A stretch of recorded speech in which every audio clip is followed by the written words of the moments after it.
I never thought I'd making this video, okay? I put in weeks of studying, I practiced my answers, and I thought I was ready, only to find out that I failed the exam, right?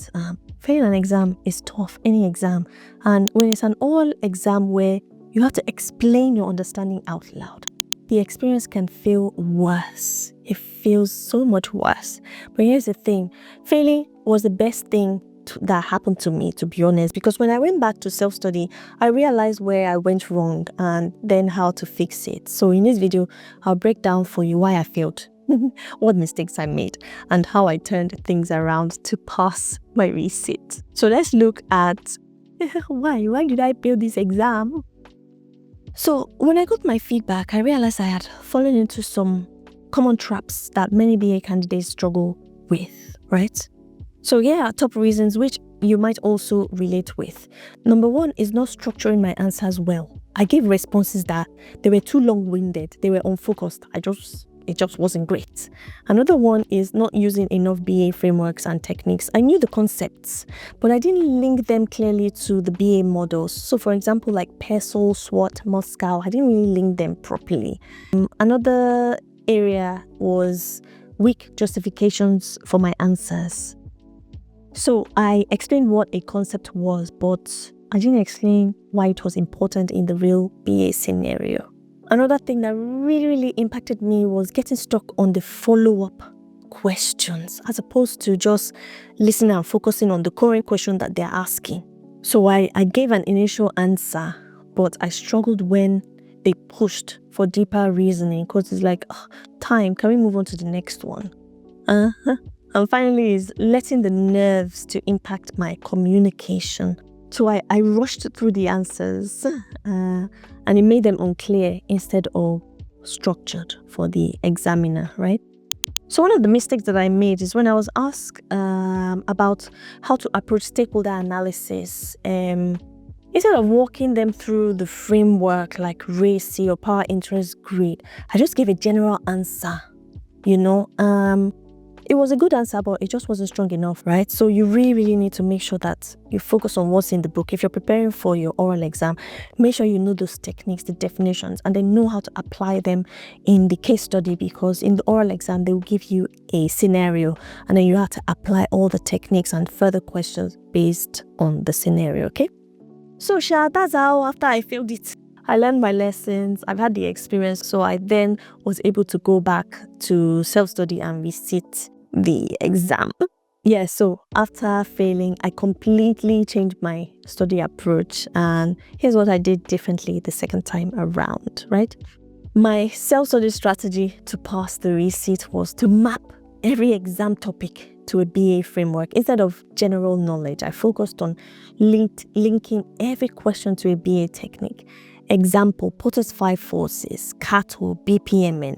Know all these, how to adopt it to the scenario, how to explain the technique, and actually how to apply it to the scenario that's given. I also practice answering questions out loud.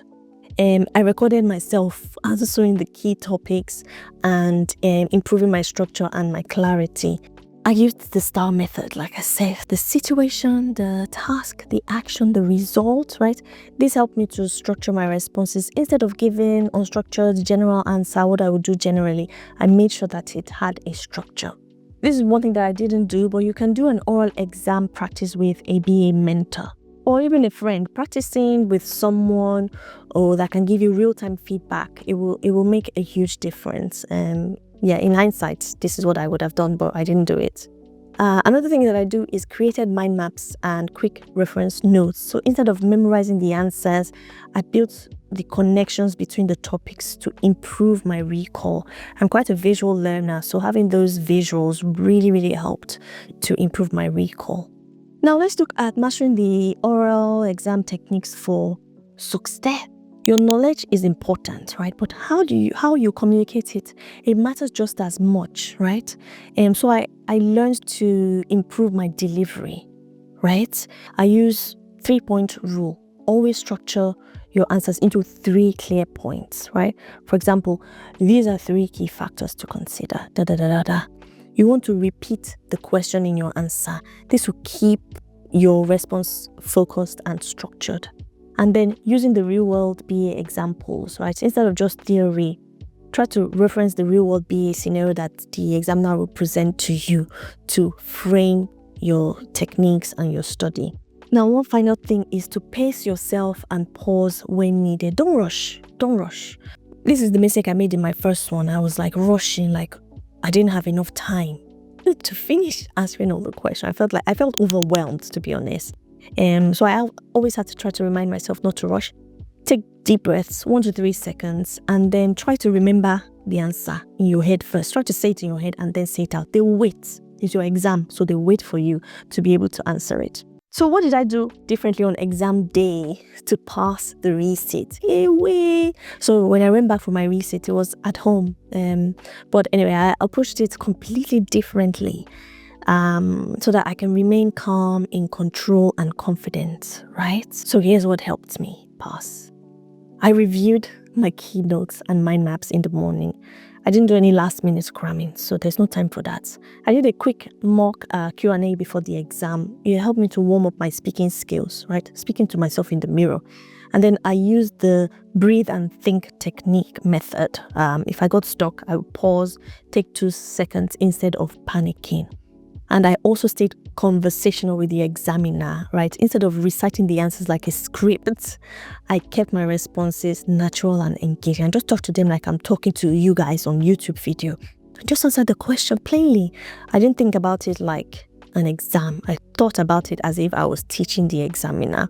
Failing an exam isn't the end. It's a learning opportunity. So as much as failing my BA Oral exam diploma was tough, it forced me to become a better business analyst by improving my study methods, my communication skills, and response techniques. And I didn't just pass, right? So I became more confident in my BA expertise. Okay, so that has really helped. If you're preparing for a BA exam or you have faced a setback, don't let it discourage you. Use failure as a learning opportunity and you will come back stronger and more prepared. I promise that. Okay, so please tell me in the comments, what's the biggest challenge you face when preparing for a BA exam? Have you recently done and passed your exam? What tips can you share? Have you failed an exam? How did it make you feel? And I hope this video really helps you to build that confidence so that you're able to resit. Don't give up. Don't give up. Failure is an avenue for learning and growth. Remember that. As always, thank you for watching. Please don't forget to like, subscribe, share this video. You never know who it might help. Till I see you in my next one. Peace.